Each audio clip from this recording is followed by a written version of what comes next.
যতদিন সেনাবাহিনী মাঠে নিয়োজিত থাকবে ততদিন পুলিশ তাদের দায়িত্বে সক্রিয় হবে না বলে মন্তব্য করেছেন সাবেক সেনাপ্রধান ইকবাল করিম ভূঁইয়া। বলেন, বাইরের শত্রুদের বিরুদ্ধে লড়াই করার জন্য প্রশিক্ষিত সৈন্যরা নিজ দেশের নাগরিকদের শৃঙ্খলা রক্ষায় রাস্তায় টহল দিচ্ছে। এটা তাদের মর্যাদা ক্ষুণ্ণ করছে এবং সশস্ত্র বাহিনী বিরোধী কণ্ঠস্বরকে ইন্ধন যোগাচ্ছে। আরও বিপজ্জনক হলো, প্রশিক্ষণ ছাড়া প্রতিটি মাস তাদের যুদ্ধ সক্ষমতা হ্রাস করছে। পুলিশের কথা উল্লেখ করে তিনি বলেন, ভয় এবং নিষ্ক্রিয়তা তাদের পঙ্গু করে রেখেছে। সেনাবাহিনীকে এই শূন্যতা পূরণ করতে হচ্ছে।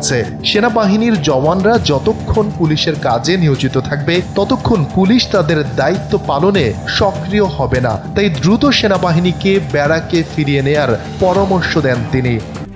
RICL TMX, যুগের পর যুগ স্থাপনা থাকে মজবুত। সোমবার নিজের ভেরিফাইড ফেসবুক পেজে দেয়া একটি স্ট্যাটাসে সাবেক এই সেনাপ্রধান লেখেন, কেউ কেউ যুক্তি দেন যে নির্বাচন শেষ না হওয়া পর্যন্ত সেনাবাহিনীর মাঠে থাকা উচিত। এটি একটি সরল মনা ধারণা। সৈন্যরা রোবট নয়, তাদের বিশ্রাম, পুনর্গঠন এবং পুনঃপ্রশিক্ষণ প্রয়োজন। আরও সমস্যা হলো, নির্বাচন পর্যন্ত তাদের উপস্থিতি বেঁধে রাখলে অনিশ্চয়তা তৈরি হয়। যদি ভোট বিলম্বিত হয় বা সংস্কার দীর্ঘায়িত হয়, তাহলে কি সেনাবাহিনী অনির্দিষ্টকালের জন্য মোতায়েন থাকবে? বস্তুত এটি প্রাতিষ্ঠানিক অবক্ষয়ের দিকে আগাতে থাকা। লক্ষণীয় বিষয় হলো, এখনই ব্যারাকে ফিরলেও ঠিক নির্বাচনের আগে আগে সেনাবাহিনীকে আবার নিয়োজিত করতে কোনো বাধা নেই। সরকারের উদ্দেশ্যে তিনি আরও বলেন, সশস্ত্র বাহিনীকে এভাবে নিয়োজিত রেখে সরকার যদি রাষ্ট্রের স্বাভাবিক যুদ্ধ প্রস্তুতিকে অবহেলা করে, তবে ভবিষ্যতের যে কোনো বিপর্যয়ের জন্য তাদের দায়ভার নিতে হবে। ইতিহাস আমাদের মনে করিয়ে দেয় যে যুদ্ধ প্রায়শই কোনো পূর্বাভাস ছাড়াই অপ্রত্যাশিত মুহূর্তে আসে। প্রস্তুতির দুর্বলতার এই অবস্থা শত্রুকে আরও প্রণোদিত করে।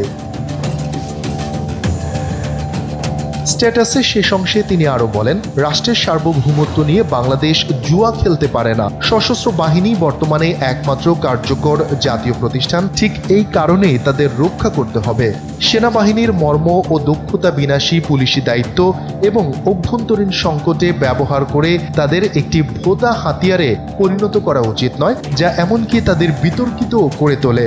তাদের আসল লক্ষ্য জাতীয় প্রতিরক্ষা। তাদের সঠিক স্থান হলো ব্যারাক, নিয়মিত কঠোর প্রশিক্ষণ এবং অপ্রত্যাশিতভাবে আসতে পারে এমন হুমকির জন্য প্রস্তুত থাকা। তিনি আরো বলেন, এই অবক্ষয় চলতে থাকলে আমরা অকল্পনীয় পরিস্থিতির মুখোমুখি হওয়ার ঝুঁকি নিচ্ছি।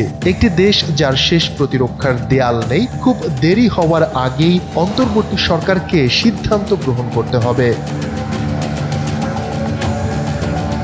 শফিকুল ইসলাম শান্ত, NPB।